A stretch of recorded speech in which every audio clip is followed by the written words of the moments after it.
재작년 9월 서해에서 북한군에 피살된 해양수산부 공무원이 자진 월북하다가 변을 당했다고 밝혔던 해경이 2년 만에 수사 결과를 스스로 뒤집었습니다. 조사 결과 자진 월북했다는 증거를 못 찾았다며 이전 수사 결과 발표에 대해 유감을 표한다고 밝혔는데 입장을 바꾼 것에 대해 명확한 증거를 제시하지는 않았습니다. 황윤태 기자입니다. 재작년 9월 21일 새벽 연평도 인근 해역 어업지도선에 탔던 해수부 공무원 이모 씨가 실종됐습니다. 만 하루가 지난 뒤 군 당국은 북측 해역으로 흘러간 이 씨에게 북한군이 총격을 가한 뒤 시신을 불태운 거로 파악했습니다. 국방부 첩보를 바탕으로 수사에 나선 해경은 사건 발생 8일 만에 이 씨가 자진 월북한 거로 보인다는 중간 수사 결과를 발표했습니다.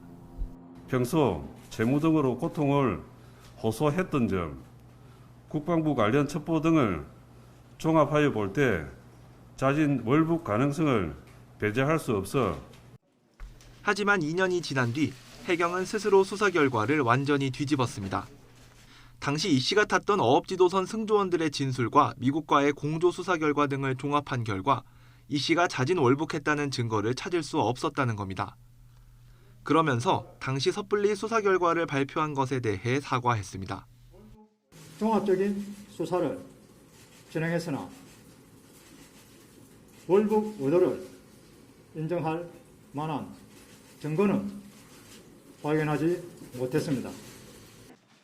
실종 사태 초기 이 씨가 월북을 시도한 거로 추정된다고 밝혔던 군 당국 역시 유감을 표했습니다.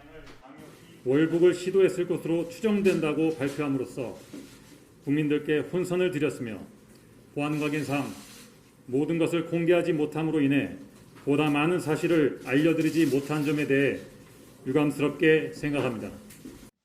해경과 군 당국 모두 2년 만에 입장이 바뀐 거에 대한 구체적인 증거는 제시하지 못했습니다. 유족 측은 정부의 입장 변화를 환영한다고 밝혔습니다.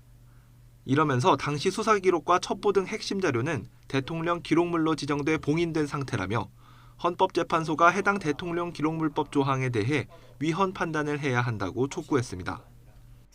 왜 월북으로 무리하게 몰아갔고 왜 거기에 초점을 두고 수사를 했는지에 관련된 설명들은 없었단 말이에요. 이렇게 사과를 했다 해서 저는 끝이라고 보지 않습니다.